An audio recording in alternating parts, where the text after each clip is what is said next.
अरे शेषनाथ, अब दोबारा नौकरी करे के इरादा नहीं का? जब देखा ही खटिया पर पड़ल रहेला। अरे बड़का भैया, जब कुंडली में बैठल बैठल अमीर होकर लिखल होके ना, तो आदमी के बेसी मेहनत ना करे के चाहिए। का बाना भैया कि एगो नामी ज्योतिषी हमके कहले बा कि हम बहुत जल्दी अमीर होके वाला बानी।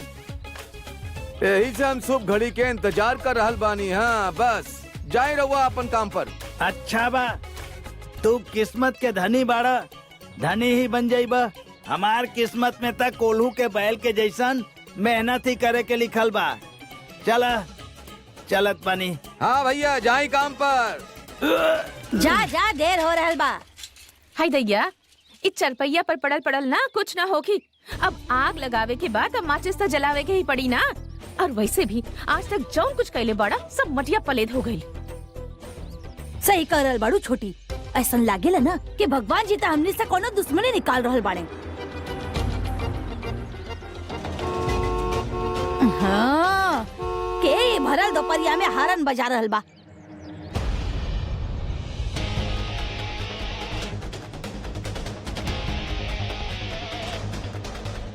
अरे सुनाई नहीं के देत का? कब से आवाज दे रहल बानी? हॉर्न बजाओ तनी हम। क्यों बाहर काहे नहीं खे आवत? अरे सिलसिला चला धैर्य चलो बाबू, माधुरी जल्दी। धैर्य बाबू बाहर का है, रहुआ अंदर आ जाती। कैसे करवा घर में कदम रखे से भी हमरा घिन आवेला। दामाद जी, शिकायत विकायत बाद में करब। आई पहले अंदर तो आई आई आई आई। संतोषी कहाँ बड़ी?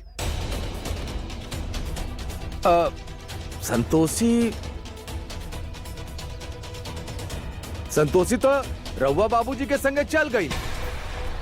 हम ओके रोके के बहुत कोशिश कईनी, बाकी वो हमार बातें ना मनलस।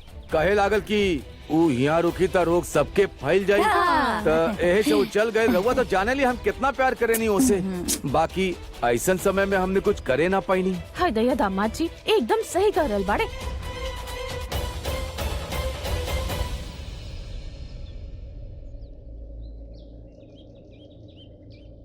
हेलो, रउआ कहाँ बानी? हाँ ठीक बा, हम वहीं आवत आनी।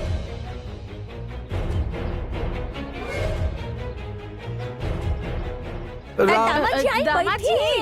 बैठी।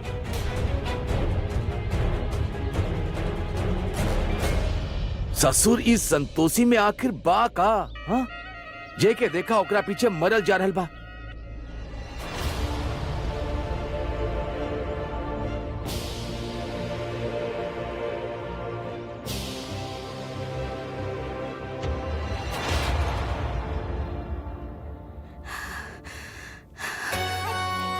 संतोषी, अरे संतोषी बेटा, अरे बेटी तू यहाँ कैसे पहुंच लू?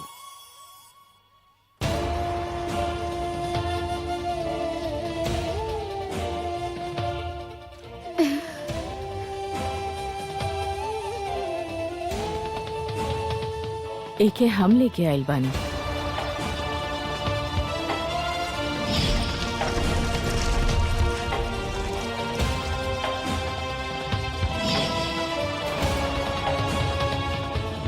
तू हमरा संगे चला, हम तोहार उपचार करवाए।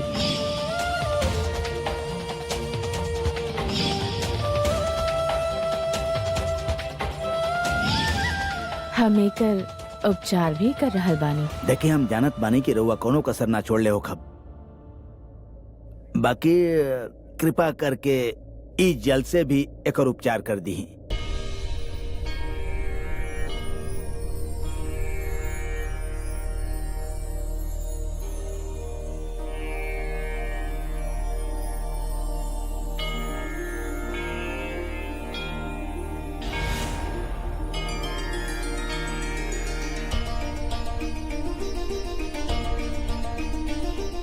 ई जल रघुआ लगे कहाँ से आई?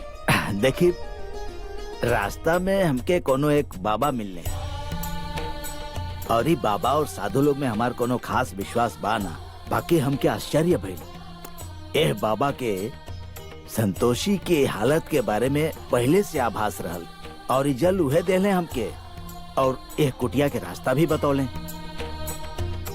वो कहले कि बहुत बरिस के तपस्या के बाद उनके ई जल प्राप्त भइल बा।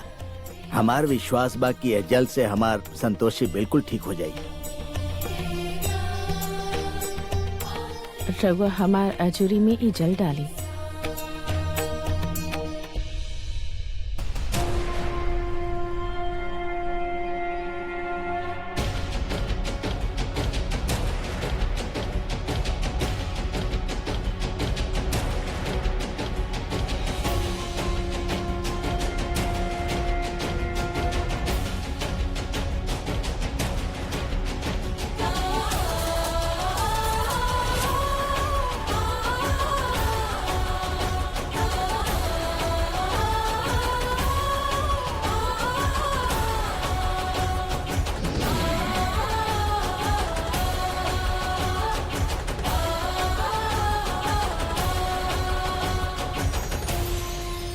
अरे जल के प्रभाव हो रहा बा।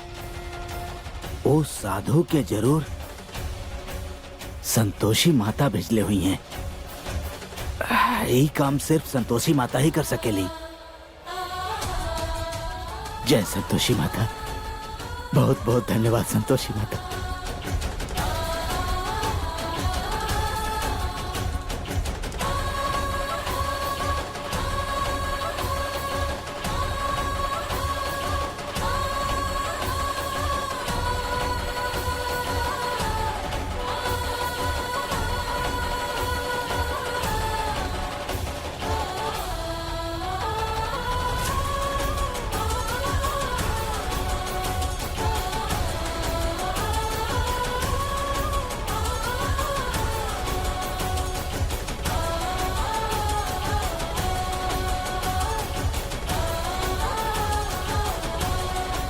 अरे तक चमत्कार हो गई। तो हर सारा गांव भर गई।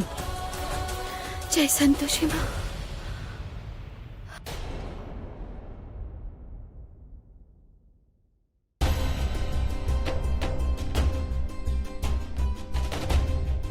अरे धैर्य। अरे बेटा देखो संतोषी बिल्कुल ठीक हो गई। एकर शरीर में जौन रोग रहल उ चल गई। हमार बहू बिल्कुल स्वस्थ हो गई।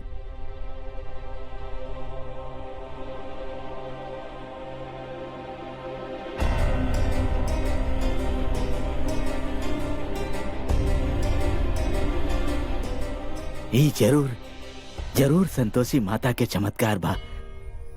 बहुत बहुत धन्यवाद संतोषी माता। बहुत बहुत धन्यवाद। बस रहुआ यही धोखा में रही हमेशा। अच्छा तो यह होखत कि ठीक ना होखत, कम से कम तनी सुकून तो होखत। माँ, ये हमार पति बाड़े।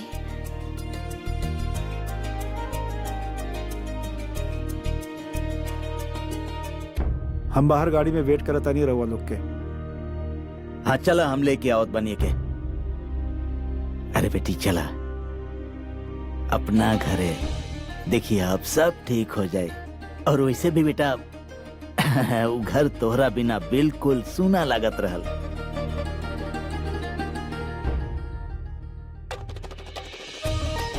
संतोषी, ई तोहार सौभाग्य बा कि तोहार पति तोके लेवे आई बाड़े। जा उनका संगे। जी, रहुआ संगे इतना दिन रह ली नी ना, एगो अलग सा लगाव हो गइल बा।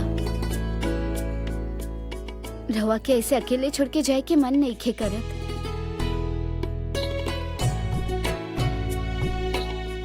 कितना ख्याल रखनी रहुआ हमार। एकदम माँ के जैसन, सहायक के जैसन हमरा संगे रहनी। कबो लागल ही ना कि हम ए तकलीफ में अकेले बानी। जब सब साथ छोड़ दिए तो रउआ हमार साथ देनी। ए हिसाब से रउआ हमार माँ बहनी ना।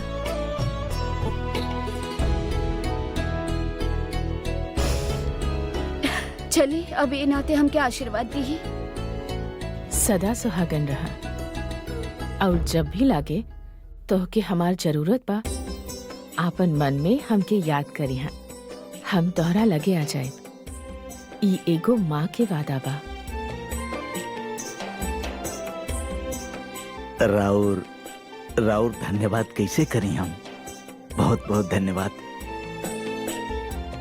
और अब आज्ञा दी, हम चली। चली माँ। अरे ऐसे कैसे जइबू?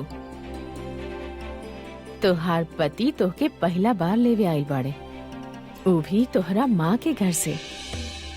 तनी सच संवर के जा।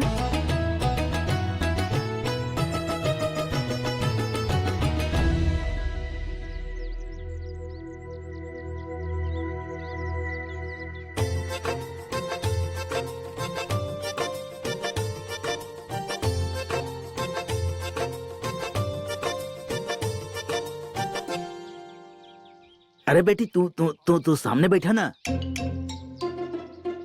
का धैर्य अकेले बेचारा ड्राइवर जैसन बैठी सामने। और फिर बेटा तू ओकर पत्नी बाड़ू, ओकरा साथे बैठल तोहार ही हक बा। जा बेटी, ओकरा साथे बैठा। धैर्य सर कुछ बोल नहीं के रहल, एकर मतलब उनका में कुछ बदलाव आ रहल बा। इनके जरूर हमार चिंता हो रहल बा, तबे ते ही ढूंढत हमके यहाँ तक आयल रहले।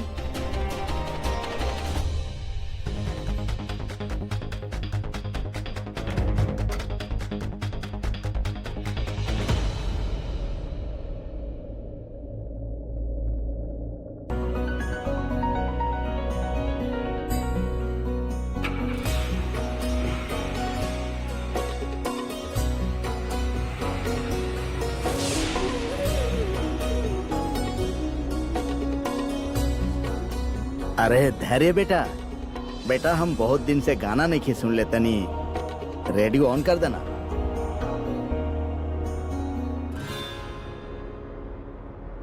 और ई गाना उस सब प्यार करे वालन खातिर शुक्रिया। जिनकर अभी अभी शादी भइल बा।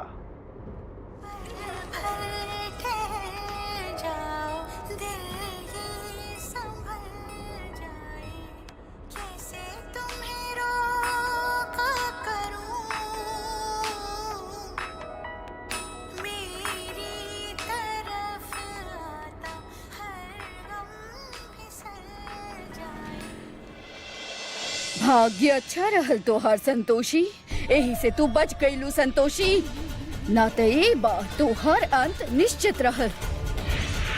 नारायण नारायण। प्रणाम देवी पौलमी। देवी पौलमी, रहुआ इतना क्रोधित काहे बानी?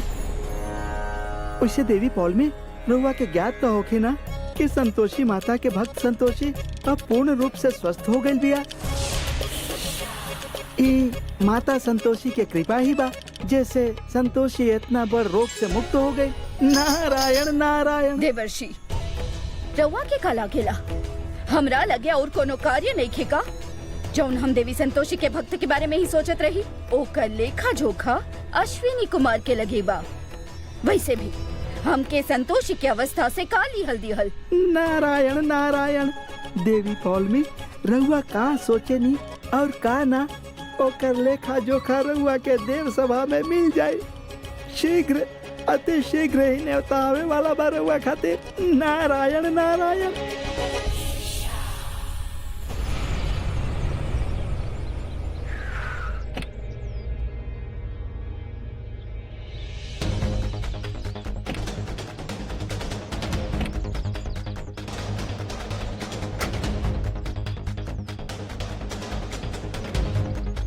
का भाई? संतोषी, 1 मिनट हमरा कमरा में आवा।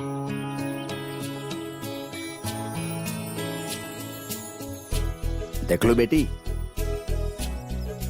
देख लो बदलाव। आज पहला बार धैर्य तो के ढूंढे के कोशिश केला, खुद तो के ही ले आई। जा बेटी, देखा का बात के चाहत बातों से।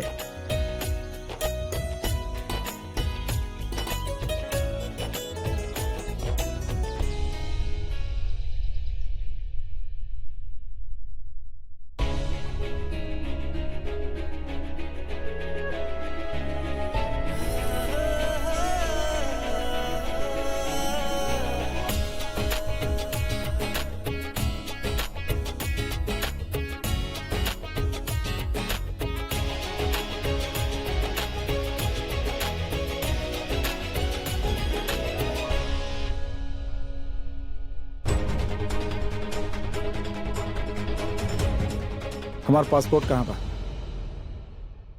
जी हमार पासपोर्ट कहाँ छुपा के रख ले बाड़ू? अरे कहाँ बा हमार पासपोर्ट? रउआ हमके यहाँ पासपोर्ट ढूंढे खातिर लेके आयल रहनी। ना हम तोरा के यहाँ गप मारे खातिर आइल बानी। दिमाग खराब हो गइल बा तोहार। अभी अपन बकवास के बाद जौन बा बंद करा और हमार पासपोर्ट निकाल के दा जल्दी।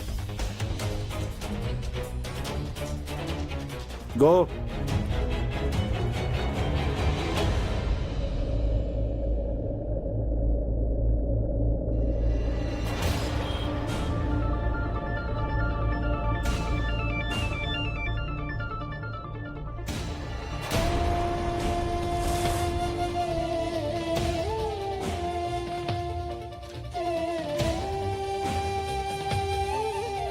Thank God. पुष्पा! पुष्पा! जी सर। पुष्पा जाके हमारी कार क्लीन करवा दा। पता न का गंदगी फैली बड़ी लड़की। हम ना चाहता नहीं कि घर में केहू के भी एकरा जैसन गंदा इन्फेक्शन होगी। जी। गो। और तू यहाँ खड़ा होके क्या करता रू? हम ना चाहता नहीं हमारे कमरा में भी इन्फेक्शन हो। चल आउट। आउट।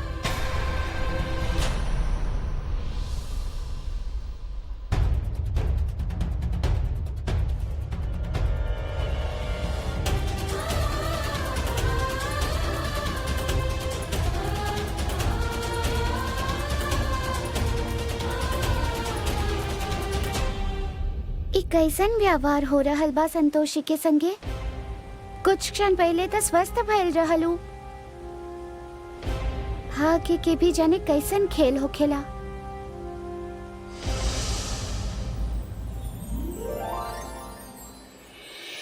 गौ माता, संतोषी के शुभचिंतक बा और के शत्रु ई धीरे धीरे सबकरा समक्ष आ रहल बा।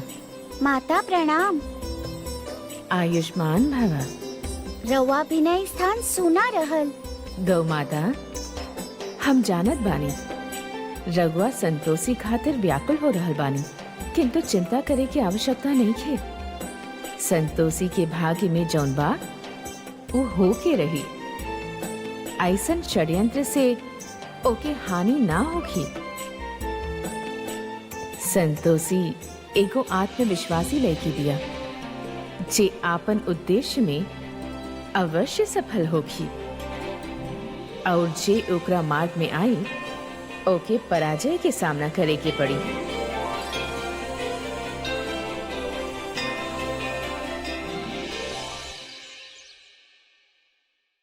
हे इला पीला, ऐसे दिमाग ठंडा हो जाए। Take it.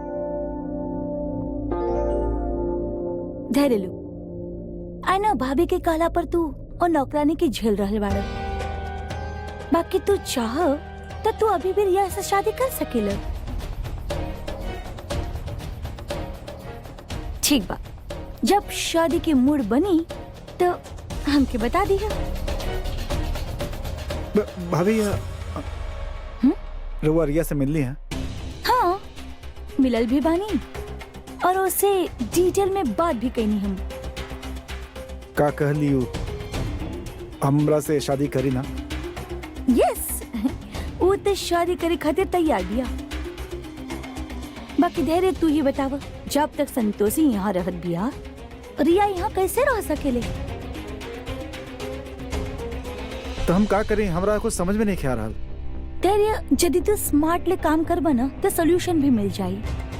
सी, वो तो यहाँ ना आ सकेले, बाकी तू तो ये घर से जा सकेले। You know what I mean?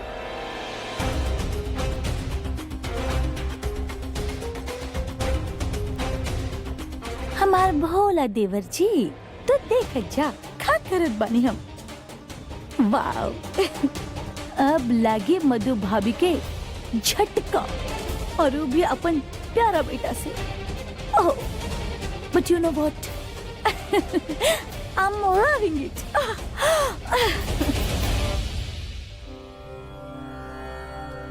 प्रणाम ब्रह्मदेव।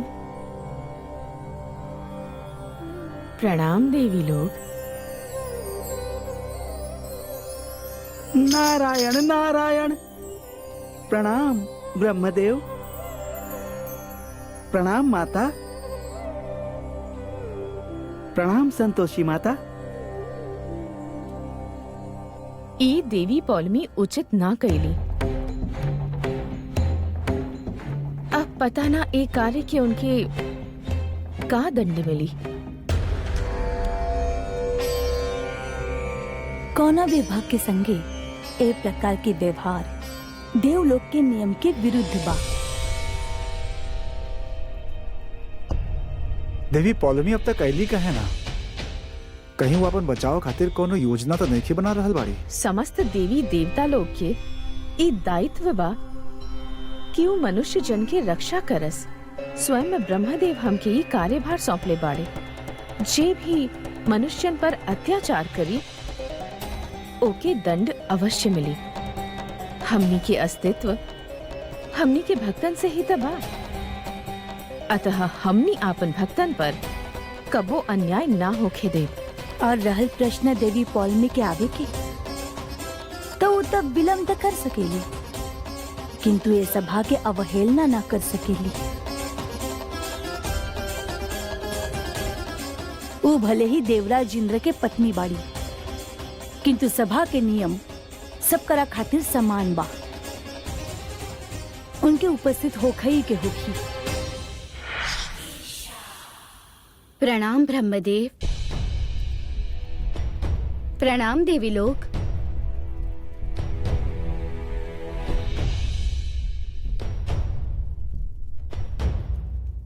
देवी पौलमी, भले ही रउआ ब्रह्मदेव के पौत्री बानी, किंतु देव सभा के नियम सब करा खातिर समान बा। और ऐसे देव न्यायालय के कार्य विलंब कईल उचित बात नहीं थे। देवी पौलमी, रउआ के देव सभा में उपस्थित होखे में इतना विलंब काहे भाई? ओ दादाश्री उपहार बनावत रहनी, यही से हमके विलंब हो गइल। हम रउआ से क्षमा मांगत बानी। हम रउआ सबसे क्षमा मांगत बानी। हम रउआ से भी क्षमा मांगत बानी देवी संतोषी। देवी पौलमी धरती लोक के छल प्रपंच यहाँ भी करे लगली। हर बार यापन चतुरता के प्रमाण देली। ए बार भी ब्रह्मदेव के उपहार के पीछे इनकर कौनो मंतव्य अवश्य बा।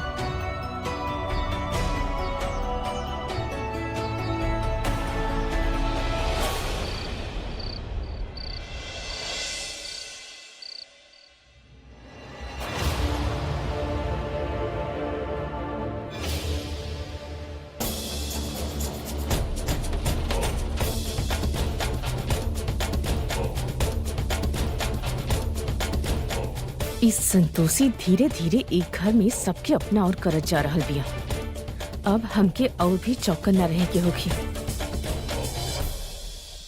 भाभी, भैया एंड एवरीवन,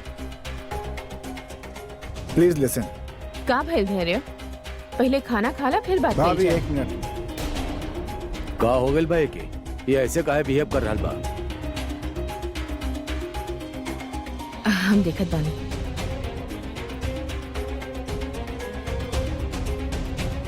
सुना धैर्य, भाभी, रउआ के का लागेला कि लड़की के हाथ के बनाइल खाना हम खाइब? यदि लड़की गलती से किचन में भी चल जाए तो हम एकर हाथ के बनाइल खाना छुअब भी ना।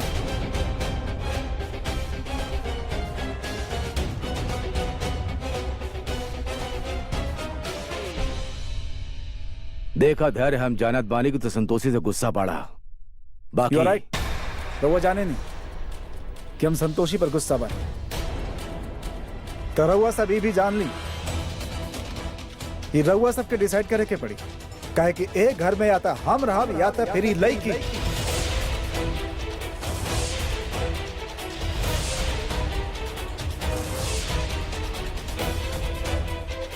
तो रउआ सबके पास 24 घंटा के समय बा।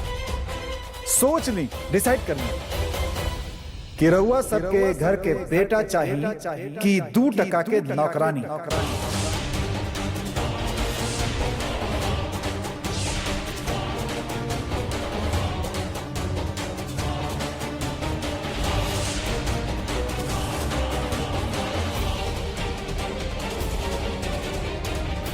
धैर्य, लिसन, धैर्य।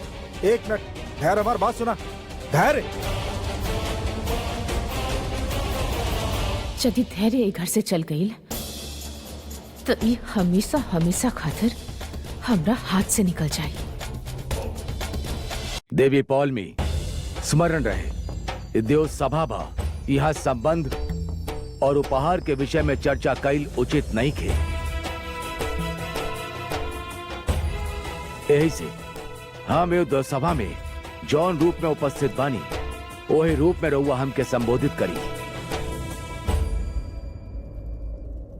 देवी पौलमी, आज रउआ के समय से पूर्व यहाँ उपस्थित होके के चाहत रहल, काहे कि आज रउआ स्वयं एगो आरोपी बानी।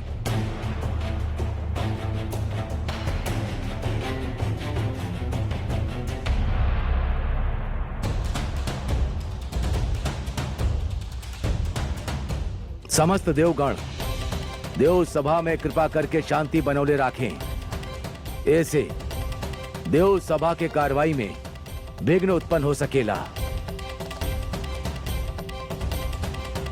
देवी संतोषी, अब रहुआ देवी पौलमी के विरुद्ध तापन कार्रवाई आरंभ कर सकेनी। जी ब्रह्मदेव।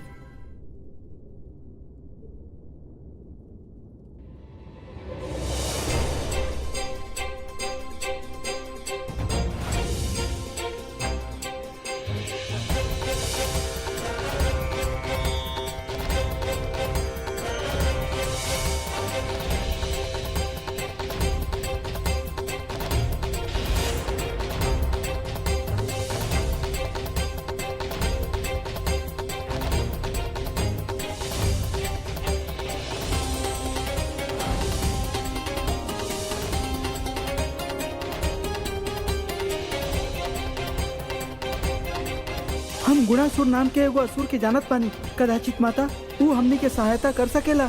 नारायण नारायण नारायण नारायण। गुणासुर,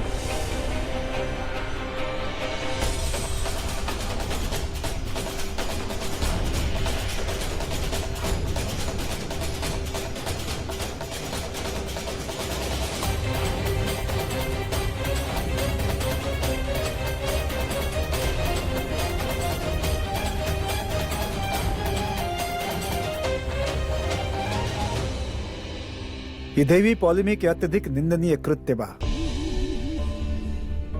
देवी पौलमी, रउआ के स्वयं के बचाव खातिर कुछ कहे के बा? हम तो बस ये कहल चाहब कि देव सभा में पशु पक्षी और असुर के बात सुन के हमरा पर आरोप लगावल जा रहल बा, जे यहाँ उपस्थित बाड़े भी ना। ऐसन भी तो हो सकेला ना कि वो पक्षी ऐसन कुछ कहले ही ना होके। देवगण, अब रउवे सब बताई, ये एक पक्षी प्रसंग भइल की ना? केहू के बारे में कोनो भी आरोप लगा दा और फिर ओके ए देव सभा में बुला ला, ये तो ओकरा खातिर हास्यप्रद भइल ना। और दादाश्री, ओह क्षमा करी ब्रह्मदेव, अब रउवे बताई, का हम ऐसन कृत्य कर सकेनी?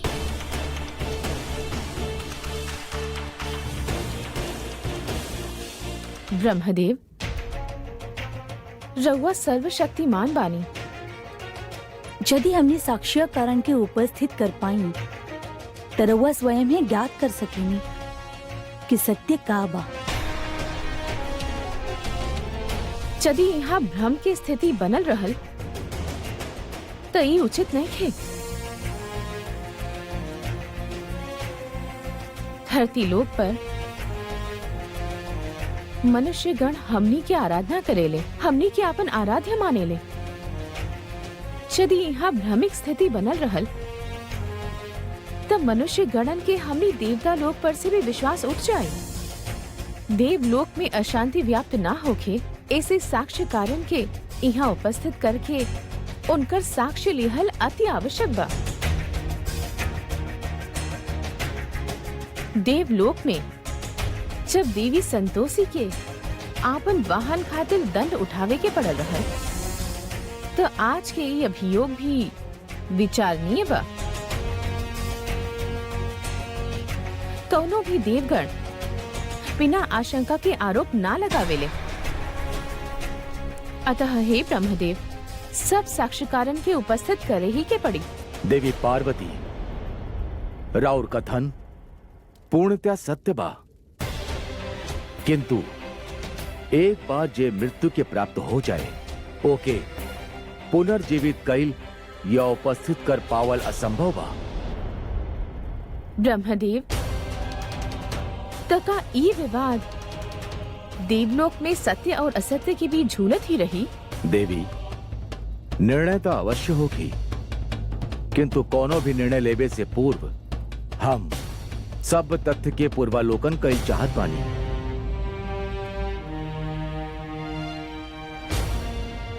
हम रउआ सब देवगण के राय भी चाहत बानी। यही से रउआ सब ए अभियोग पर स्वयं विचार करी।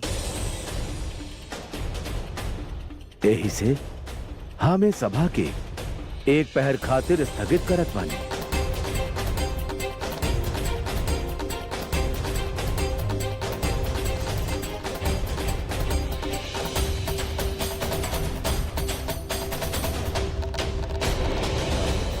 देवी संतोषी, रउआ हमरा संगे आई।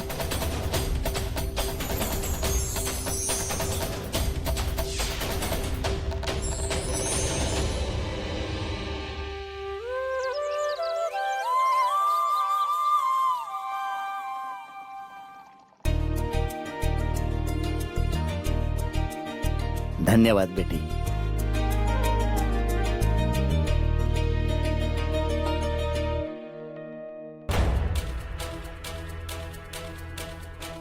माँ जी, हमके रउआ से कुछ जरूरी बात करे के बा। हाँ बोलो। माँ जी, रउआ तो धैर्य के गुस्सा के जाने नहीं। वो एक बार जौन बात अपना मन में ठान लेला ओके करके ही छोड़ेला। रउआ ओकर माँ बानी, ऐसे वो राउर बात ना टाले। ओके समझाई ना कि घर छोड़ के जाए के बाद दोबारा मत करे। माँ रउए ही काम कर सकेनी। रउआ अलावे धैर्य और केहू के बात नहीं खे माने वाला। शुक्र बा कि लोग के होश तहल के विद्या जी धैर्य के माई बाड़ी। ना भाभी, धैर्य के समझावे से अच्छा कहे ना हमने ये संतोषी के घर से निकाल दी है। और वैसे भी धैर्य एकरे नाम से चिढ़ेला। That's why I think ये इतना आसान नहीं खे नुपुर। तू संतोषी के घरे वाला के जाने लू ना, इतना तमाशा कर चुकल बाड़े हो। यदि हमनी संतोषी के घर से निकलनी तो उनके तो एगो अच्छा मौका मिल जाए। हमनी के एक छोट सा भूल के कारण पूरा परिवार जेल में जा सकेला। बदनामी होगी तो न लग।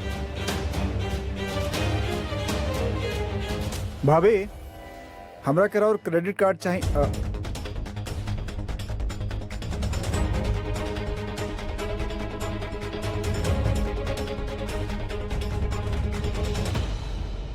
एकरा अभी तक क्यों निकलस ना? ये अभी तक का कर रहल बाड़ी यहाँ पर? तोहार तो हम तोहार एक घर में ना कोनो जगह नहीं खे और केहू के कोनो फर्क ना पड़ेला तू एक घर में रहा या ना रहा। यही से आउट आउट। नौ तो धैर्य, ये का कर रहल बाड़ा?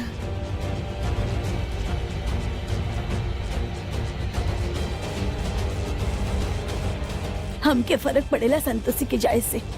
और हम ही ओके रोक ले बानी। वो यहाँ से कहीं नहीं खे जाई वाली, समझला? और हाथ तो ठीक हो गए, लेकिन लागत और दिमाग खराब हो गए। तो एकरा साथ रउआ के भी बाहर जाए के पड़ी। चली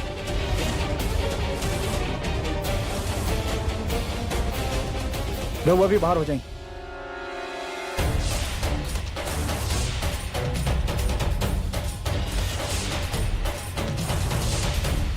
धैर्य सर हाथ हटाई। हम कहनी हाथ हटाई।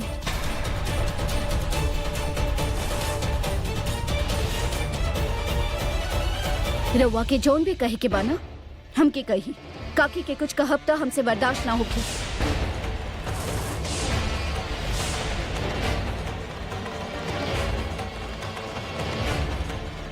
पीछे हटी।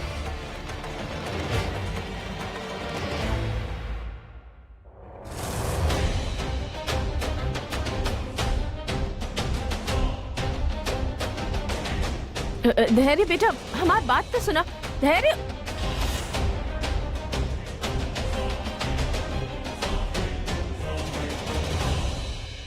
अब संतोषी के घर से निकाले के अलावा हमनी के लगे कोनो चारा नहीं के मधु। रउआ ठीक कह रहल बानी प्रताप। संतोषी कहीं ना जाई, इहे घर में रही। और यदि धैर्य के हर जीत हमने इस तरह मानत रहनी तो फिर और भी सिर पर चढ़ जाई। पापा प्लीज प्लीज इस तरह के बात कई बंद कर दी ही, ना तो धैर्य के समझावल बहुत मुश्किल हो जाए। रउआ संतोषी के एक घर के बहू बनावे के दर्जा देवे के बाद कुछ समय खातिर बंद कर दी ही, ना तो बहू के चक्कर में रउआ बेटा के खो बैठब। ठीक बा, बाकी एगो बात तय बा कि संतोषी इहे घर में रही। ई हमार फैसला बा।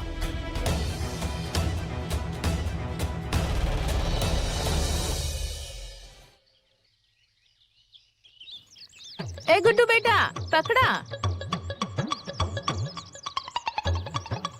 बहुत भारी बा यार। ले।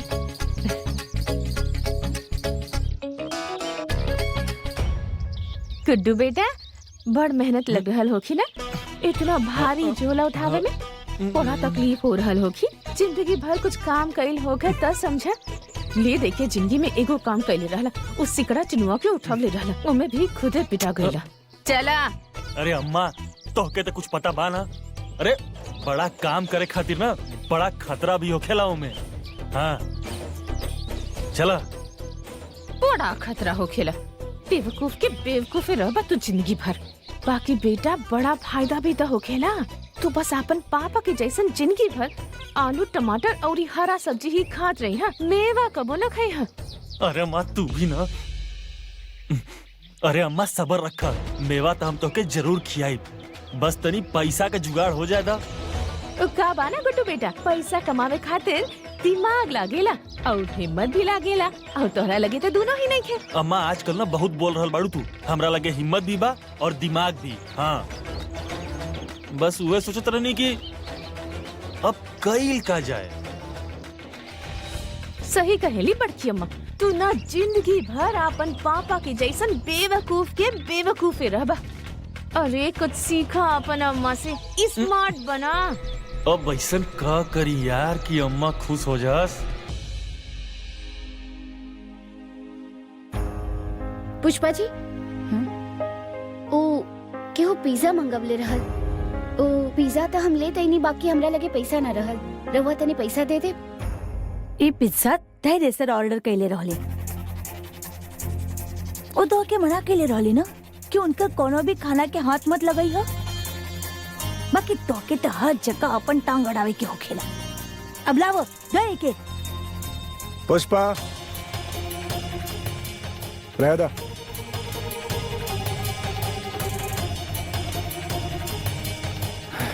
अब बोल के कोनो फायदा नहीं है।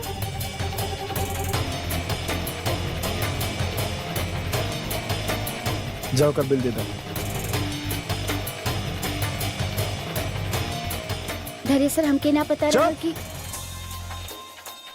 हम तोहर कोनो बकवास न सुनब, समझ लू। हम तो बस इतना कहत हाँ रहनी। हाँ तोहरा पता रहे ना कि तोहरा कि हम तोहर हाथ के छोल कुछ ना खाइला, लेकिन फिर भी तू तो आदत बना ले बाड़ू ना हमरा परेशान करे के। अब तोरा पता भी बा पिज्जा पकड़ल कैसे जाला? हमू कोना गवार से बात करता नहीं। हमरा पता बा तू जिंदगी में पिज्जा खैले भी ना हो कबू। खैले बाड़ू कबो? वाह ग्रेट। संतोषी आज तक कबो पिज्जा खैली ही ना, तो तू अब खैबू। अरे हमू तो देखी तू पिज्जा खा लू कैसे। धैर्य सर हम खाना खा ले बानी। So what? हम पूछत ना बानी, बतावत बानी। खा, ऐसा खा। अरे धैर्य धैर्य काहे एकरा पीछे पड़ल बड़ा तू? जब ही नईखे खाई चाहत त तू एकरा साथे जोर जबरदस्ती काहे कर रहल बड़ा? ना काका, हम पिज्जा खाई। ये हमारे पति बाड़ी और पति होके के अधिकार से जौन भी कही है हम कबो ना टालब।